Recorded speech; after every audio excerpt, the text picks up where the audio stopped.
কিছু ভালোবাসা থাকে যা কখনো মুখে বলা হয় না। কিছু অনুভূতি থাকে যা শুধু নীরবতায় বেঁচে থাকে।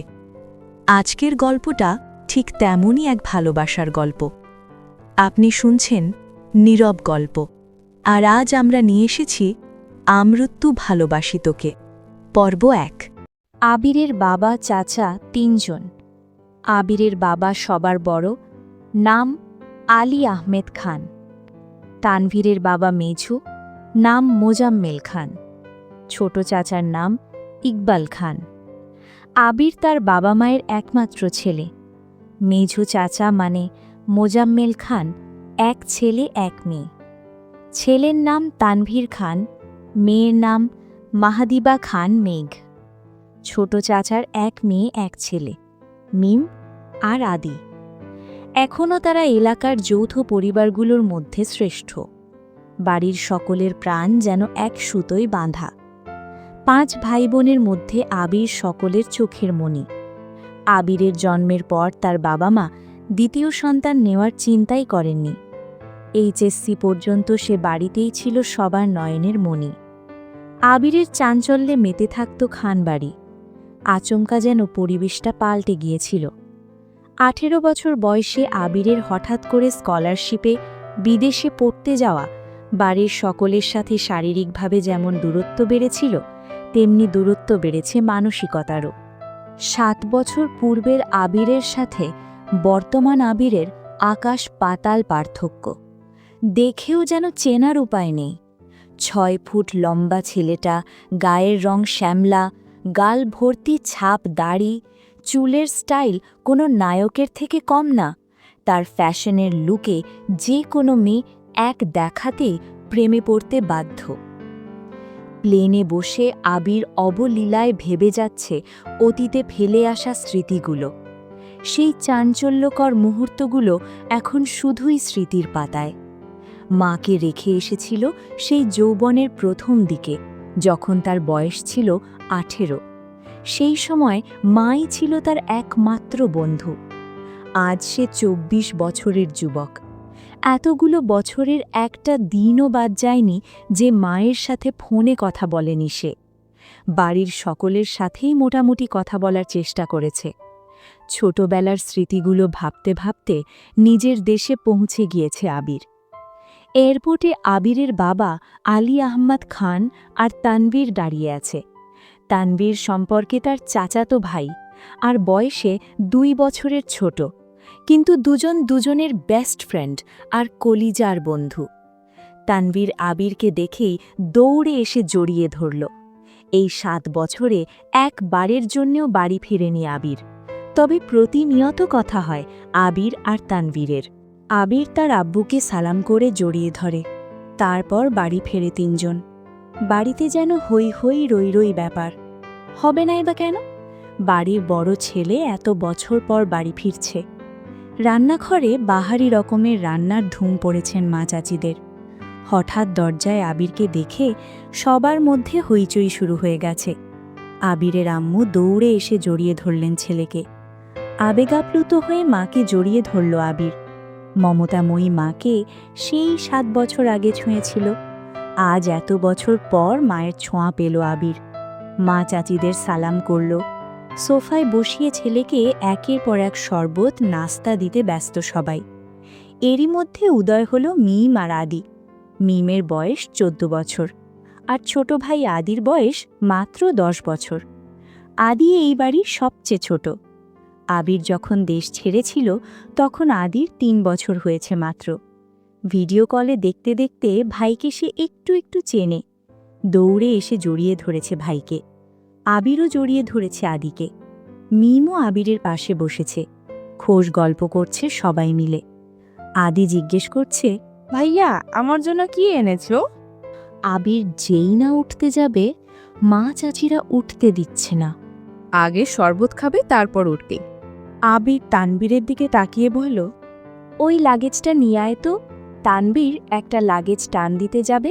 আবির আচমকা বসা থেকে দাঁড়িয়ে, ওইটাতে ছবি না। তানবীর সহ বাড়ির সকলেই যেন অবাক হয়ে গেল। আবির আবার ঠান্ডা মাথায় বলল, পাশের লাগেজটা নিয়ে আয়। তানবীরও তার কথা মতো লাগেজ নিয়ে আসলো। লাগেজ খুলে যে যার মতো জিনিস বের করছে আর জিজ্ঞেস করছে এটা কার, ওইটা কার। আবির শরবত খেতে খেতে উত্তর করছে। আদির জন্য বিদেশি দামি দামি খেলনা, মিমের জন্য ড্রেস, কসমেটিক্স বক্স, মা কাকিদের জন্য অনেক গিফট, তানবীরের জন্য মোবাইল, একটা ল্যাপটপ, অন্যান্য গিফট, আলাদা আরেকটা ল্যাপটপ আছে। মিম জিজ্ঞেস করছে, ভাইয়া এই ল্যাপটপটা কি তোমার? আবির উত্তর দেয়, না, এটা মেঘের। মেঘের মা হালিমা খান জিজ্ঞেস করলেন, মেঘের ল্যাপটপ কি দরকার বাবা? আবির, ওর তো এইচএসসি পরীক্ষা শেষ, সামনে অ্যাডমিশন টেস্ট আছে, অনেক কিছু জানার বা পড়ার দরকার আছে। মোবাইল দেখে পড়ার থেকে ল্যাপটপে সুবিধে হবে, তাই নিয়ে আসলাম। মিম, আমার জন্যেও নিয়ে আসতা একটা। আবির অবলীলায় হেসে উত্তর দেয়, তোর 18 বছর বয়স হলে তোকেও কিনে দেব, চিন্তা করিস না। মিম খুশিতে গদগদ হয়ে বলে, ধন্যবাদ ভাইয়া।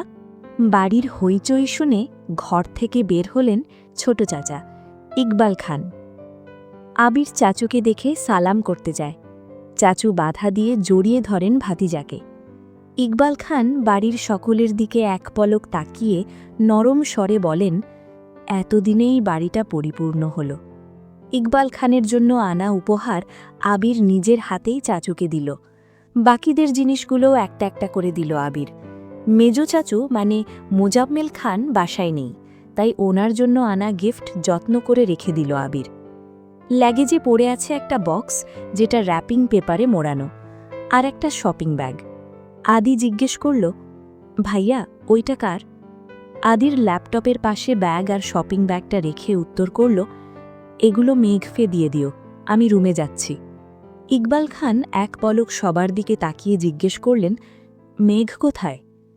হালিমা খান উত্তর দিলেন, ও তো কোচিংয়ে গেছে, এতক্ষণে চলে আসার কথা। আবির বাকি দুটো লাগেজ নিয়ে উঠতে চাইছিল, হঠাৎ পিছন ফিরে মায়ের দিকে তাকিয়ে প্রশ্ন করল, আমি কোন রুমে থাকব? ছেলের এমন প্রশ্নের জন্য মা মালিহা খান হতভম্ব হয়ে পড়লেন। তৎক্ষণাৎ স্বাভাবিক হয়ে উত্তর করলেন, তোর রুম তোরই আছে, আজ সকালেই পরিষ্কার করা হয়েছে। আবির কোনো কথা না বলে 2 লাগেজ নিয়ে উঠতে গেলে তানভীর এগিয়ে আসে। আমায় দাও, আমি নিয়ে যাচ্ছি। আবির একটা লাগেজ তানভীরের দিকে এগিয়ে দেয়, নিজে আর একটা লাগেজ সযত্নে নিয়ে সিঁড়ি দিয়ে উঠতে থাকে। ততক্ষণে দরজায় এসে হাজির হয় এই বাড়ির বড় মেয়ে মাহাদিবা খান মেঘ। মিম মেঘকে দেখে দৌড়ে এসে বলে, আপু আপু, আবির ভাইয়া এসেছে। মেঘ সিঁড়ির দিকে তাকায়। লম্বা স্বাস্থ্যবান সুপুরুষ দেহি একজন হাতে লাগেজ নিয়ে সিঁড়ি দিয়ে উঠছে, শুধু পিছনটা দেখা যাচ্ছে। মেঘ ভিতরে ঢুকে সবার হাতে গিফট দেখে এদিক সেদিক তাকায়। ততক্ষণে আবির নিজের রুমে চলে গিয়েছে।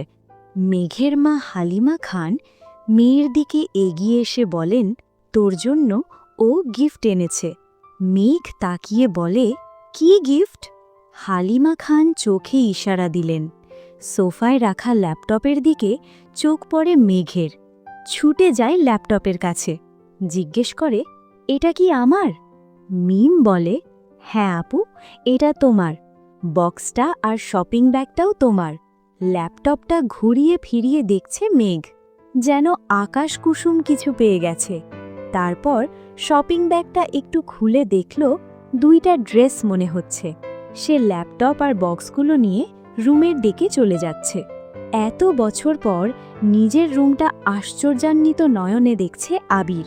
সেই পরিচিত ঘ্রাণ, যেখানে সে নিজের জীবনের 12টা বছর কাটিয়েছিল। যেই রুমটা ছিল তার একান্ত ব্যক্তিগত, আজও তাই আছে। একটা জিনিসও এদিক সেদিক হতে দেননি আবিরের মা মালিহা খান। এমনকি রুমে বছরের পর বছর তালা দিয়ে রেখেছেন তিনি। যখনই ছেলের কথা মনে হতো, ছেলের রুমে এসে নীরবে কেঁদে যেতেন, যেন কেউ বুঝতে না পারে। আবির রুমে ঢুকে নিজের পরনের টি-শার্ট হাতে শাওয়ার নিতে চলে যায়। শাওয়ার শেষে বের হলো একটা কফি কালার টি-শার্ট আর একটা তাওয়াজ পরে হাতের টাওয়াল নিয়ে মাথার চুল মুছতে মুছতে। খাটে বসে আছে তানভীর। লাগেজ নিয়ে এসে রুমেই বসে আছে সে। তানভীরকে দেখে আবির জিজ্ঞেস করছে, কি হলো, কিছু বলবি? তানভীর মুচকি হেসে জিজ্ঞেস করছে, আচ্ছা ভাইয়া, ওই ল্যাগেজটা ধরতে দিলে না কেন? কি আছে ওইটাতে?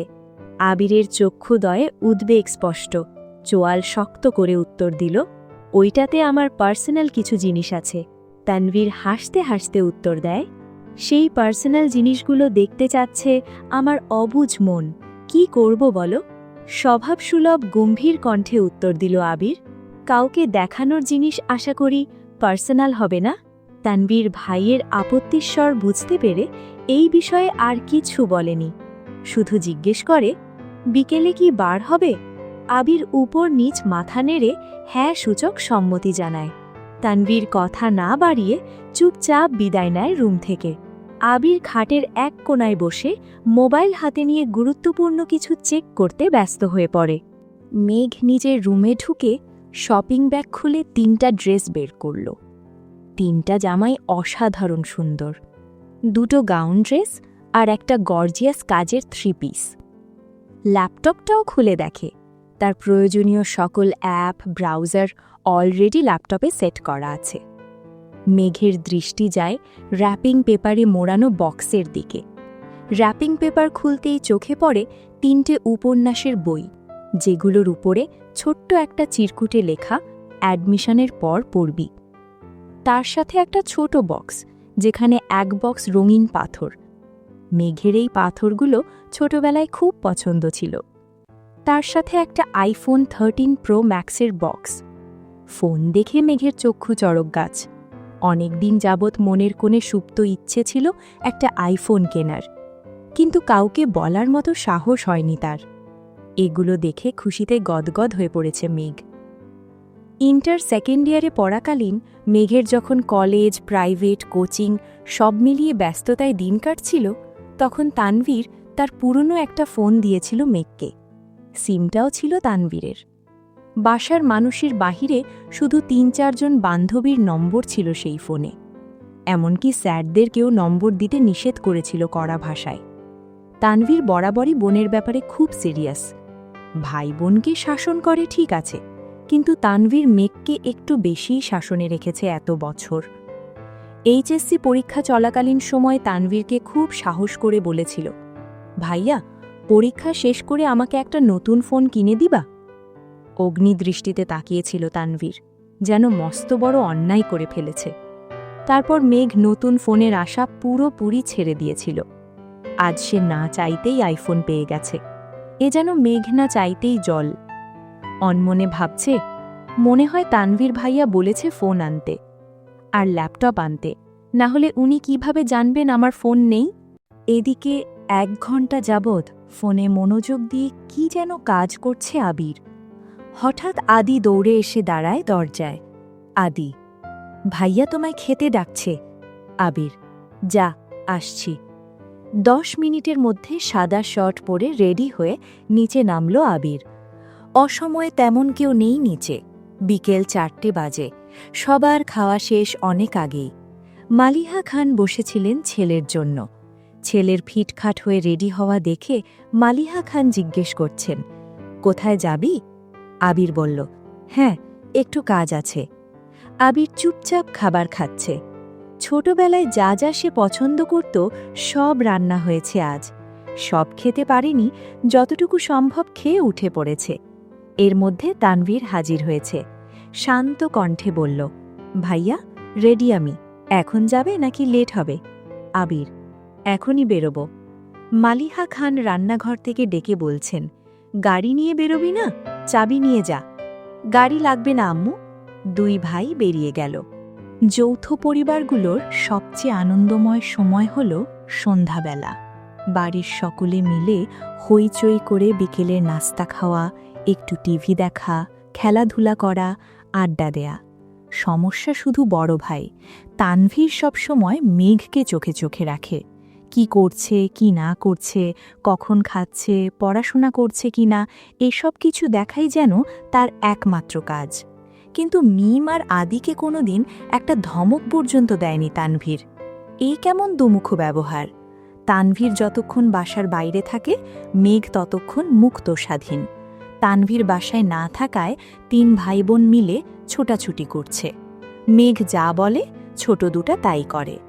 মেঘ আর আবিরের এখনো দেখা হয়নি। মেঘ কোচিং থেকে এসে রুমে যে ঢুকেছিল তার গিফট নিয়ে ব্যস্ততার কারণে সবেমাত্র রুম থেকে নিচে এসেছে।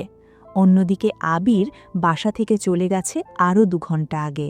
মেঘ, মিম আর আদির ছোটাছুটি শেষ হয় বড় আব্বু জনাব আলী আহমেদ খানের বাসায় প্রবেশ দেখে। আলী আহমেদ খান বাসায় ঢুকতে ঢুকতে স্ত্রী মালিহা খানকে জিজ্ঞেস করলেন, আবির কোথায়? মালিহা খান উত্তরে বললেন, ও তো তানভীরকে নিয়ে বেরোলো, বলল কি কাজ আছে।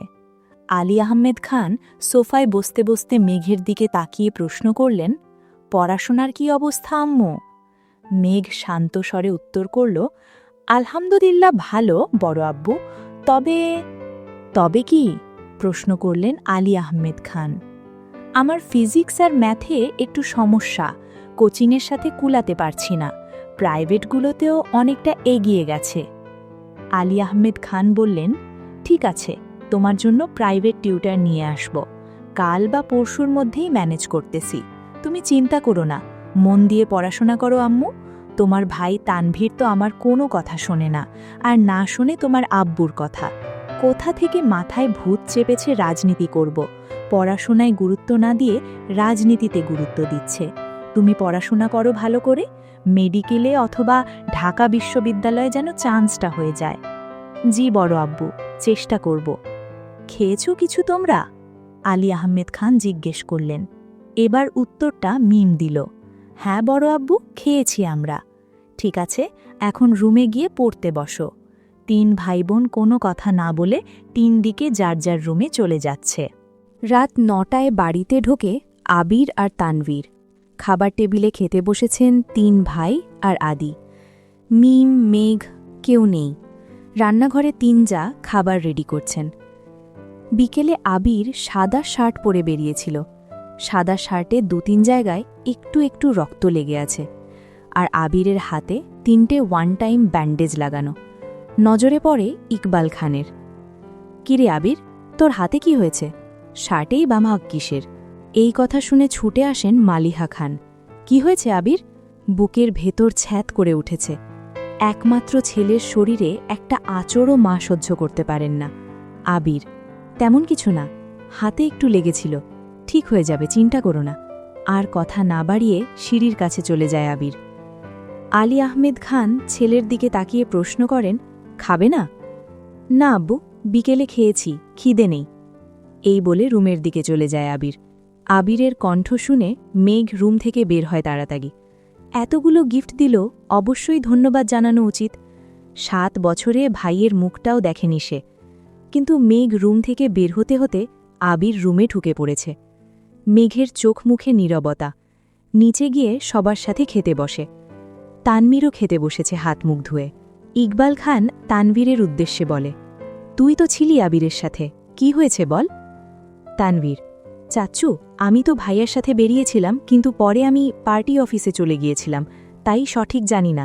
মেঘ যেন কিছুই বুঝতে পারছে না। বাড়িতে এসেছে 7-8 ঘন্টা হয়ে গেছে মানুষটার, অথচ সে এখনও দেখেইনি তাকে, তার মধ্যে আবার কি অঘটন ঘটিয়েও ফেলেছে। সে শুধু চাচ্চু আর ভাইয়ার মুখের দিকে তাকাচ্ছে বারবার। আলী আহমেদ খান গম্ভীর স্বরে তানভীরকে বললেন, সে তো তোমার ভাই কম বন্ধু বেশি, তাকে বলে দিও কোনো প্রকার মারপিট আর রাজনীতিতে যেন না জড়ায়। আর এটাও বলে দিও তাকে, তার বয়সটা কিন্তু আমি পার করে এসেছি। তাকে দেশে এনেছি মারপিট করার জন্য না, আমাদের ব্যবসার হাল ধরার জন্য। তানভীর, জি বরাব্বু, সামান্য হাত কেটেছে ভাইয়ার। আলী আহমেদ খান, থাক, আমায় কিছু বুঝাতে হবে না। কোনটা মারপিটের কাটা আর কোনটা কেটে যাওয়া আমি তা বুঝি। তুমি তো নিজের রাস্তা বেছেই নিয়েছ, অন্তত তাকে বোঝাও এইসবে যেন না জড়ায়। তানভীর, জি বরাব্বু। মেঘ আচমকা প্রশ্ন করে বসে, কি হয়েছে? তানভীর মেঘের দিকে চোখ রাঙিয়ে তাকিয়ে বলে, তুই চুপচাপ খা। ইকবাল খান বড় ভাইয়ের দিকে তাকিয়ে বলে, আবির কেন মারামারি করবে? এত বছর বাইরে ছিল ছেলেটা, এখানে ওর কে এমন শত্রু আছে? বাড়ির সবার মধ্যে নীরবতা, কেউ কোনো কথা বলছে না। মেঘ মনে মনে ভাবছে, আবির ভাইয়া মারপিট করেছে, কিন্তু কেন? এত বছর ভাবতাম আমার ভাইই পচা, রাজনীতি করে, আমায় শাসন করে, কিন্তু আবির ভাই তো দেখা যাচ্ছে পুরাই হিটলার। আজকের মতো এতটাই। পরবর্তী পর্ব দেখার জন্য আমাদের চ্যানেলকে সাবস্ক্রাইব করুন আর ভালো লাগলে লাইক করুন।